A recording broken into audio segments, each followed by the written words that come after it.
പ്രിയമുള്ളവരെ, നമസ്കാരം. ഭൂലോക സൃഷ്ടാവായ ദൈവം താമസിക്കുന്ന സ്വർഗതുല്യമായ ഭൂമിയും ഇവയിലുള്ള ജീവജാലങ്ങളെയും എല്ലാറ്റിനെയും ഉപരിയായി മനുഷ്യനെ സൃഷ്ടിച്ചിട്ടപ്പോൾ ഒരു പ്രധാന തീരുമാനം കൂടി എടുത്തു. തന്റെ ആരുമ മകനായ ഉണ്ണീശുവിനെ ഈ ഭൂമിയിലേക്ക് അയക്കാൻ.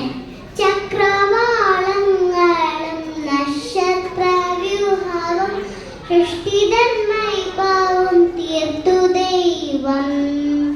പോരായ്മയായൊരു ഭൂമിയും സൃഷ്ടിച്ചു, അതിലായി ജീവജാലങ്ങളും സൃഷ്ടിച്ചു. സൃഷ്ടിതനുപരിയായി മനുഷ്യനെ സൃഷ്ടിച്ചു. മനുഷ്യർക്കു രക്ഷയ്ക്കായി സുതനെയും സൃഷ്ടിച്ചു. മനുഷ്യർക്കു രക്ഷയ്ക്കായി സുതനെയും സൃഷ്ടിച്ചു. തന്റെ മകന്റെ അമ്മയായി അത്യന്ത നിർമ്മലയും പരിശുദ്ധിയുമായ കന്യാമറിയത്തെ തന്നെ തിരഞ്ഞെടുക്കാൻ ദൈവത്തിന് ഒട്ടും പ്രയാസപ്പെടേണ്ട വന്നില്ല. പക്ഷേ ആരെയാവും തന്റെ അരുമ മകനെ വളർത്തിയ പിതാവായി തിരഞ്ഞെടുക്കുക? ഭൂമി മുഴുവനും ഒരു റൗണ്ടൊന്ന് കറക്കി നോക്കി. ഒരിടത്തുമില്ല. ഉണ്ടല്ലോ. ഭൂമിയെ മെല്ലെ മെല്ലെ പിറകോട്ട് കറക്കി നോക്കി. അതാ അവിടെ താടികളാൽ കുത്തിരുന്ന് എന്തോ പണികളൊക്കെ ചെയ്യുന്നു. നിഷ്കളങ്കനായി ഒരു മരപ്പണിക്കാരൻ. ദാവീദ് രാജവംശത്തിലെ യാക്കോബിന്റെ പുത്രൻ. രാജവംശജനാണെങ്കിൽ അതിന്റെ ഒരു അഹങ്കാരമോ ഗർഭത്തെ ലക്ഷ്യം പോലില്ലാത്തവൻ. നാട്ടിലെ ധർമ്മശീലൻ ജോസഫ് എന്ന പേരുള്ള ഔസേപ്പ്.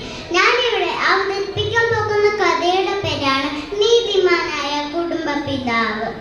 മാളോർക്കത്താണിനാൻ ദാവീദിൻ വംശജൻ, ധർമ്മിഷ്ഠനാണവൻ, ശാന്തശീലൻ, സത്യമാനീതിതൻ, പാതയിലൂടെ സ്വർഗപിതാവാദനായി വീണ്ടെടുത്തു. ലോകൈകനാഥനായി വീണ്ടെടുത്തു. അന്നിത്തിരി കൂടുതൽ പണിയുണ്ടായിരുന്നു ജോസഫിന്.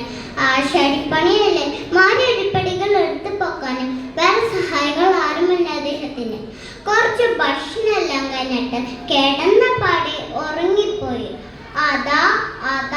അദ്ദേഹം ചെന്ന റൂമിലേക്ക് ഒരു നേരത്തെ പ്രകാശം കടന്നായിരുന്നു. അല്ല, ആ ശക്തമായ പ്രകാശം ഔസേപ്പിന്റെ മേൽ പതിച്ചിരിക്കുന്നു. ദൈവത്തിന്റെ ദൂതൻ പ്രത്യക്ഷപ്പെട്ടിരിക്കുന്നു. ജോസഫ് ഒരു സ്വപ്നത്തിൽ വേണം ദൂതന്റെ സ്വരം അദ്ദേഹം ശ്രമിച്ചു. ദൈവത്താൽ തെരഞ്ഞെടുക്കപ്പെട്ടവളും കന്യകയും ഏകപുത്രന്റെ ഉദരത്തിൽ വഹിച്ചവളുമായ മറിയത്തെ നീ ഭാര്യയായി സ്വീകരിക്കണം.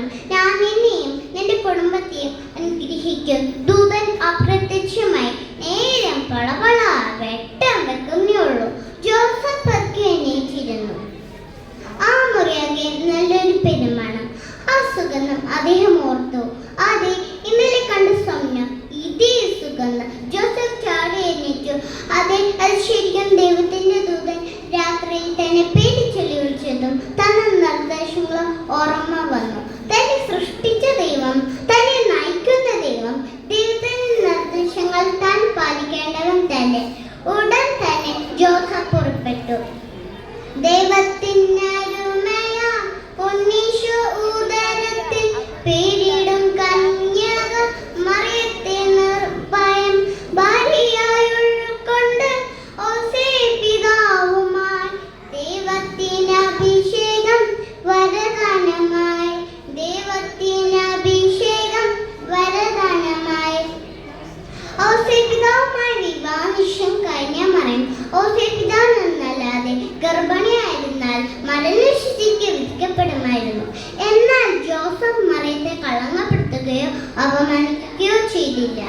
താൻ മൂലം തന്റെ ജീവിത പങ്കാളിയുടെ ഒരു തുള്ളി കണ്ണീര് പോലും ഈ ഭൂമിയിൽ വീഴ അനുവദിക്കുകയില്ല എന്ന സ്നേഹനിധിയായ പിതാവിന്റെ നിർബന്ധ ബുദ്ധി തന്നെയാണ് തിരുക്കുടുംബമാക്കി മാറ്റിയതും ഔസേപ്പ് പിതാവിനെ നീതിമാനാക്കിയതും. ലോക